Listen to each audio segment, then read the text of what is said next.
Cube Radio. Salut, c'est Charles Dran avec l'équipe dans 5 minutes. On s'intéresse aux sciences, à l'histoire et à l'actualité. Aujourd'hui, on parle de soins dentaires. On pourrait croire que la dentisterie est une pratique moderne, mais en fait, elle a une longue histoire qui remonte à l'Antiquité. Ce qu'on appelle aujourd'hui la dentisterie moderne n'est apparu que bien plus tard et on peut tous s'en réjouir parce qu'avant, c'était un peu beaucoup du n'importe quoi. Vous allez l'entendre. Voici Véronique Morin. Les maux de dents sont sûrement quelque chose que nous avons tous en commun avec nos ancêtres. Et c'est ainsi que les traitements dentaires remontent à des milliers d'années. Des chercheurs ont même suggéré que des procédures dentaires rudimentaires avaient été pratiquées il y a 130 000 ans par les Néandertaliens. Mais les premières preuves du début de manipulation de caries dentaires se trouvent chez un homme de l'ère paléolithique, il y a environ 14 000 ans. Des fouilles en Toscane, en Italie, ont permis de découvrir une ancienne molaire qui avait été nettoyée avec des outils en silex.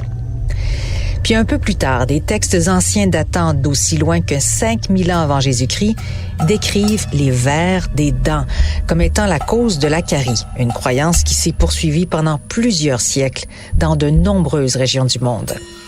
Hippocrate et Aristote ont tous deux écrit sur les problèmes dentaires, tandis que le philosophe et médecin romain Aulus Cornelius Celsus, ou Cels, qui pratiquait l'art dentaire, a détaillé le traitement des dents mal alignées. Il suggérait d'appliquer une pression sur les dents avec les doigts, le début de l'orthodontie, à l'an 50 de notre ère. Il avait observé que le peuple étrusque du centre de l'Italie était connu pour placer des appareils dentaires sur les dents de leurs morts pour arrêter l'effondrement de leur palette dentaire dans l'au-delà.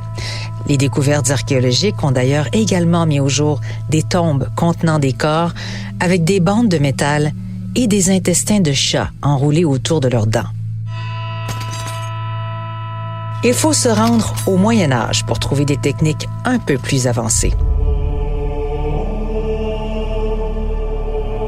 Au 14e siècle, un instrument spécifique, connu sous le nom de pélican dentaire, a été inventé pour arracher les dents. Les extractions étaient souvent pratiquées par des barbiers, car la dentisterie n'existait pas encore comme telle. Le patient devait se placer la tête entre les cuisses du docteur barbier et ce dernier tirait sur la dent avec le pélican jusqu'à ce qu'elle sorte. L'opération était pour le moins traumatisante et pouvait laisser des séquelles, dont évidemment beaucoup de saignements graves, des infections et des mâchoires disloquées. Le 17e siècle voit enfin l'émergence d'un nouveau type de praticien connu sous le nom de opérateur pour les dents. Ils avaient la mission plus large que les barbiers extracteurs de dents et étaient définis comme des personnes habiles à dessiner des dents et à en fabriquer des artificielles. Ces opérateurs de dents avaient développé un marché pour leurs services dans les quartiers chics de Londres. Charles Allen était l'un de ces opérateurs et en 1685, il a publié le premier livre écrit en anglais sur le traitement dentaire, The Operator for the Teeth, dans lequel il propose une recette de dentifrice maison qui comprend de la poudre de corail, de l'eau de rose et le merveilleux sang de dragon. En fait, sang de dragon, ça évoque évidemment toutes sortes d'images, mais c'est plutôt une résine rouge d'origine végétale. Allen disait dans son livre que l'utiliser une seule fois par semaine serait suffisant pour garder les dents propres et blanches. Dans son livre, il dédie une section sur les enfants, pour lesquels il préconise d'injecter les gencives pour faire apparaître les dents plus tôt. Les extractions étaient encore évidemment une affaire brutale avec les opérateurs qui utilisaient toujours le fameux pélican. Ils fabriquaient des prothèses à partir d'ivoire de morse, d'éléphant ou d'hippopotame. Charles Allen lui recommandait particulièrement les dents de chien et de mouton pour les greffes.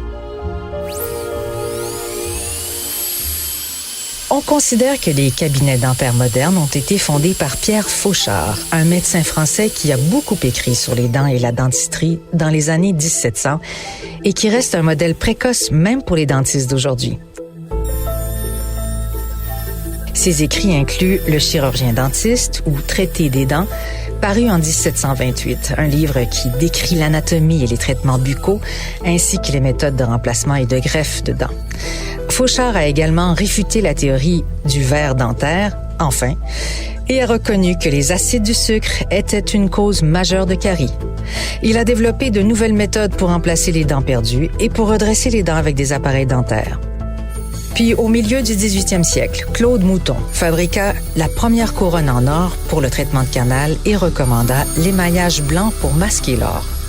Des méthodes de soulagement de la douleur utilisant de l'oxyde nitreux et de l'éther ont été développées au milieu des années 1800, suivies par l'invention de l'aiguille hypodermique. Le premier collège dentaire au monde a vu le jour en 1840 à Baltimore, aux États-Unis, alors qu'en 1878, la loi britannique sur les dentistes a été adoptée, qui réglementait la pratique de la dentisterie. Tout au long des 19e et 20e siècles, de nombreux progrès ont été réalisés en dentisterie et continuent d'être réalisés aujourd'hui. Oui, la dentisterie a certainement progressé à pas de géant.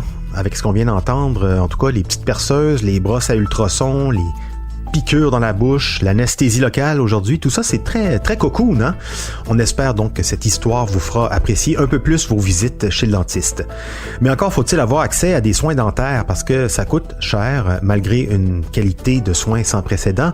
Encore aujourd'hui, plus du quart des Québécois se privent de soins de leur bouche pour des raisons financières. On le sait, le régime canadien d'assurance dentaire s'étendra d'ici 2025 à tous les Canadiens dont le revenu est inférieur à 90 000 $. Il est pour le moment actif au moins de 12 ans, également en situation précaire. Merci Véronique Morin. C'était en 5 minutes.